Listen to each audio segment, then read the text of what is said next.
Hey guys, Marlo back again with yet another NECA video review for you guys, and today we're going to take a closer look at Friday the 13th Jason Voorhees from the 2009 remake or reboot film of Friday the 13th here. It is the ultimate version, I suppose, so we have the ultimate style packaging that we are familiar with. You can see here the side of the package showing the 2009 Jason Voorhees.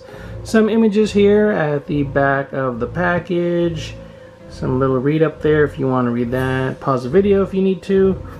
And some other product images of Jason that we have inside. So again, the other side of the package. The flap door that we are accustomed to with Ultimate style figures, with the window display there showing the figure inside with the accessories, looking pretty cool.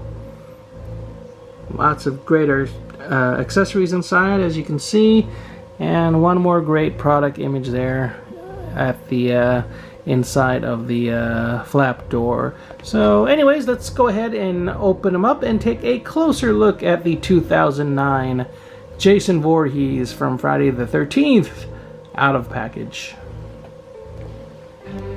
And here we have the 2009 Jason Voorhees out of package. You can see there in the background the insert that comes in the package, which is pretty cool. You see the swampy looking crystal lake back there, and again the figure looking pretty impressive. Not too sure of the fans of Friday the 13th and what they think about the updated or reboot version of Jason here. I thought it was okay, but I'm still a fan of the classic Jason, of course, but it was a decent attempt at a reboot. Here are some of the accessories. You can see an extra grasping hand there for the machete. It's a little bit more open. An extra head there wrapped up in a sheet. See there, a little plug for the head. An axe. Looks like a, what do you call this? A fireplace picker, or whatever you call this. Screwdriver. I guess this is some sort of a pickaxe or something like that. And this long ass machete. Looks more like a sword than anything else. But yeah, you get this big ass machete for your updated or 2009 version of Jason here. So let's take a closer look at the figure. Nice looking mask there. The head sculpt underneath is pretty cool. I took a peek earlier. Let's look at the details of the clothing there. You can see some nice paint washes throughout to give him that sort of wet, swampy, dirty look from, being out there on Crystal Lake. And it's a soft rubbery type material with the jacket, so you can see some flex there with that. And as for the head, you can see the long hair there. So this Jason has the long hair, and that is a point of I don't know, disappointment, which I will show you in a second. So anyways, the mask is cool. Let's take the mask off to reveal the pretty cool head sculpt underneath. You can see there the ugly version here of the 2009 Jason. Again, a really decent sculpt and paint job, but what kills it for me is the way they did the hair there. You can see how it's just sort of plugged in to the back of the head sculpt there. It doesn't really flow with the rest of the sculpt there. It seems to just kind of come out of nowhere. Again, I understand why they did that. They had to, do these as separate molded pieces, but they could have at least tried to work it in to flow a little better, because that is unfortunately a bit unsightly. So let me know what you guys think about that. I know they were probably thinking with the mask on. There is the mask once again. Again, a really cool mask.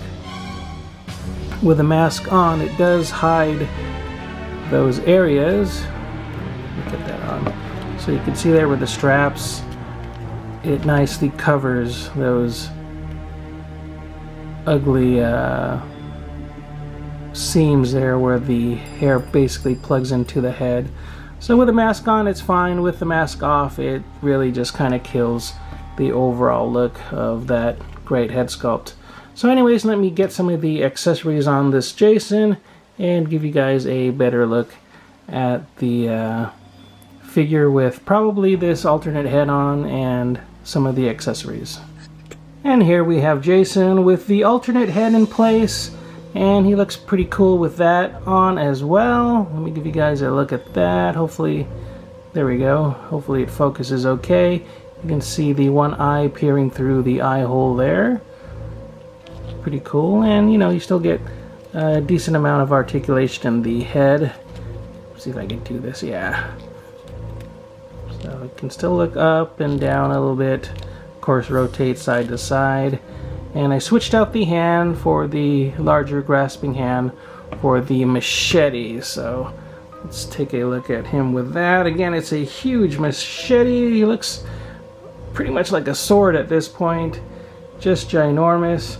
And if you wanted to, there is a funky sheath at the side of the figure where you can slide the machete into if you want him just to carry that, and he can wield one of the other various weapons that he comes with. So let's go ahead and take a closer look at the articulation points on the figure. Let me move everything over so we can take a closer look at the points of articulation. The arm is on a, I guess, sort of a ball joint, so it goes out with a hinge there, as you can see under the arm. For the swing, ball joint, well, not really a ball joint, but a hinge type joint there, so you can rotate it. Again, it goes in and out. Sort of a ball joint there at the wrist, so you can have that turn all the way around and whatnot. The waist does swivel, and there's a bit of a crunch there too. The legs open up, ball joint there with a hinge, so you can rotate it all sorts of ways. Ball joint there at the knee with a hinge, and with the feet too, there is some swivel there at the feet as well as rotation. So as we well know with Neca, they are doing a good job as far as articulation points, so you should be happy with what you can get. And this is an ultimate figure, so there definitely should be better articulation points. So let me get the regular Jason head back on there and give you guys one more look at the figure with that on. And here we have Jason one more time, this time with the axe in hand. I put the machete here in the sheath so you can get an idea of how that looks housed in the sheath there at the side. And again, the classic hockey mask look. And my only real gripe would be, again, that way that they plugged in the little hair pieces in the back of the head. So other than that, I think it's a really great figure. If you are a Friday the 13th or Jason Voorhees fan, you're definitely going to want to still pick this figure up. If you don't have, I believe there was a previous release of this figure. If you don't have that, again, this will be something you're going to want to pick up to replace that figure, or you know, just to have the figure in the collection more or less. So that's it, guys. Hopefully you enjoyed the video. If you did, please give the video a thumbs up, share the video, like the video, and if you haven't already, please do subscribe. I am tired. Take care, guys. Keep on collecting, and I will see you guys next time. Bye-bye.